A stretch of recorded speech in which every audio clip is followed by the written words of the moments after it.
مشهورترین و پربازدیدترین مکانهای سیدنی کجاها است؟ اگر قصد سفر و یا مهاجرت به این شهر داری و یا میخوایی بیشتر در مورد سیدنی استرالیا معلومات داشته باشی، پس حتما به این پادکست گوش بده. در اپیزود اول استرالیا سرزمینی از زیبایی ها و معجزه ها درباره این قاره جذاب و منحصر به فرد، در اپیزود دوم در مورد شهر سیدنی به طور کلی صحبت کردم. حالا در اپیزود سوم 40 تا از مکانهای مشهور و پربازدید سیدنی را به شما معرفی میگیرم. تا آخر این پادکست با ما همراه باشید.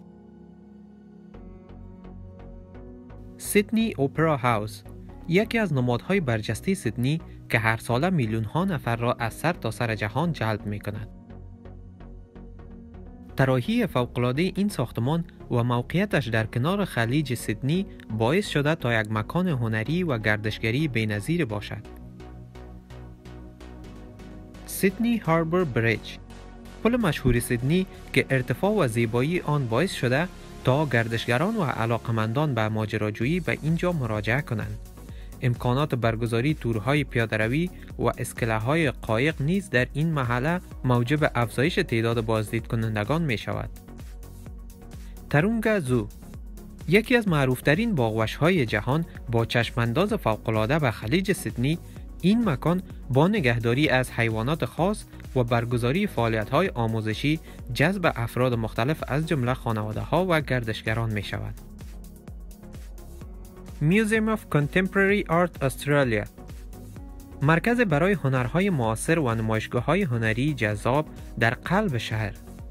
تنوع آثار هنری و فعالیت‌های فرهنگی این موزه باعث شده تا به عنوان یک مقصد مهم فرهنگی در سیدنی تلقی شود.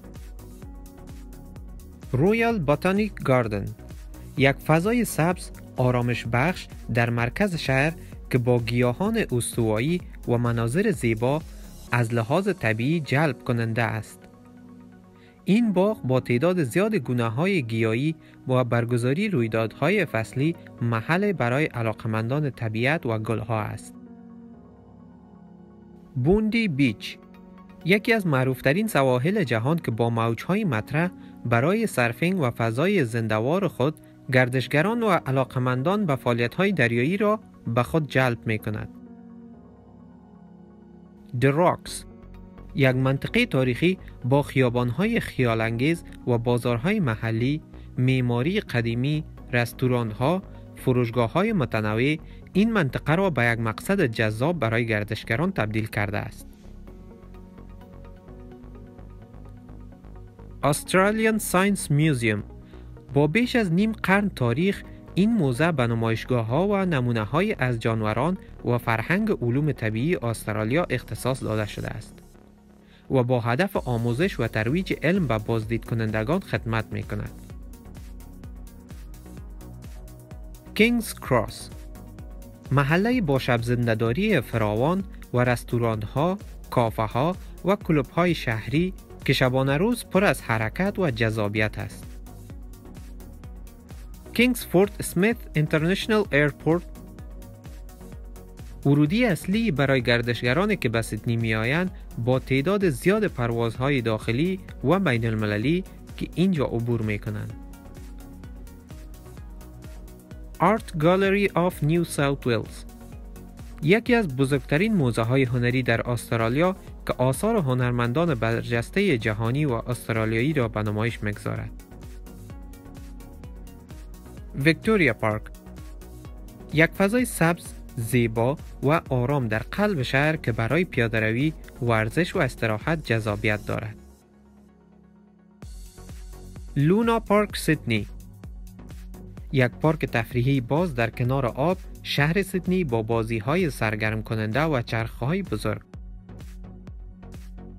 چاینا تاون، یک محله چینی پر انرژی با رستوران‌ها، فروشگاه‌ها و جشنواره‌های مرتبط با فرهنگ چینی. Justice and Police Museum، موزه تاریخی که به تاریخچه دادگاه و پلیس در استرالیا می‌پردازد و بازدید کنندگان را به دنیای قانون و انصاف می‌کشاند.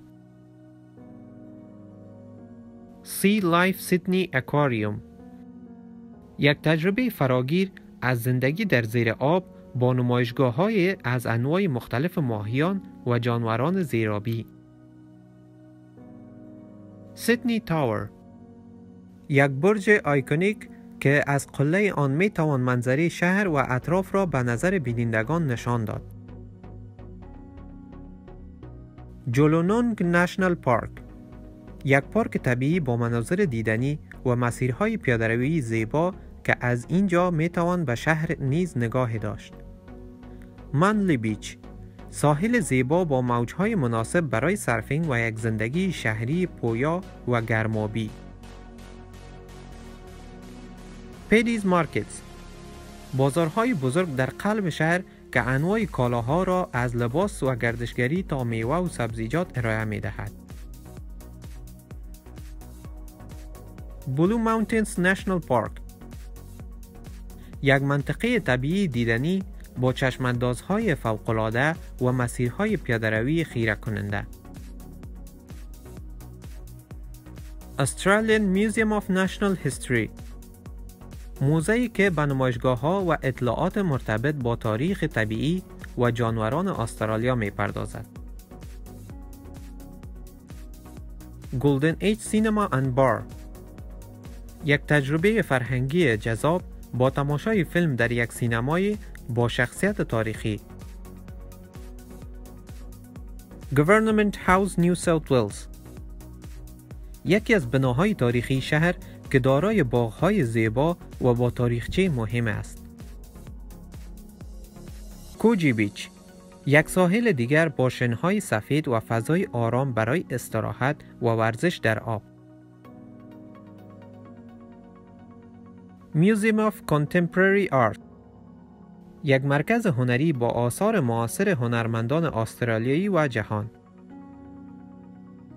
Police and Fire Museum، یک موزه جالب که به تاریخچه پلیس و آتش نشانی در استرالیا می پردازد. سنتینیل پارک، یک فضای سبز بزرگ با امکانات ورزشی و فعالیت‌های خارجی.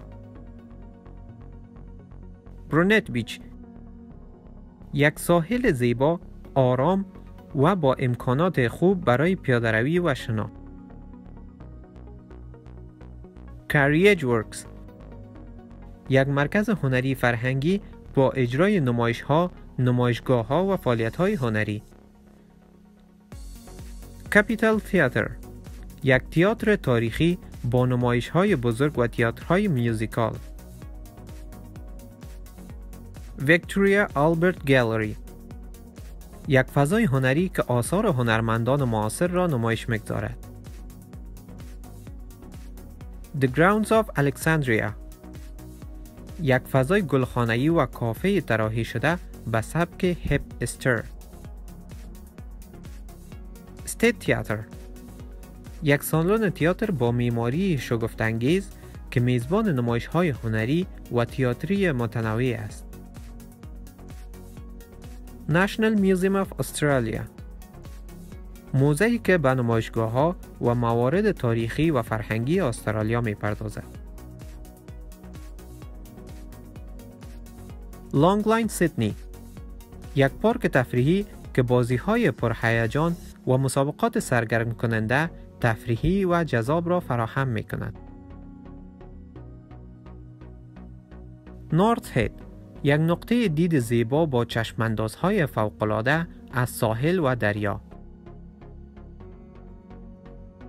Government House South، یک بنای تاریخی که از زاویه دید فرهنگی و معماری جذابیت دارد. تلگراف میوزیم استرالیا، موزه‌ای که به تاریخچه ارتباطات و تلگراف در استرالیا می‌پردازد. همیلتون هوم بریج، یک پل معماری زیبا که اتصال بین ناحیه شمال و جنوب سیدنی را فراهم می‌کند.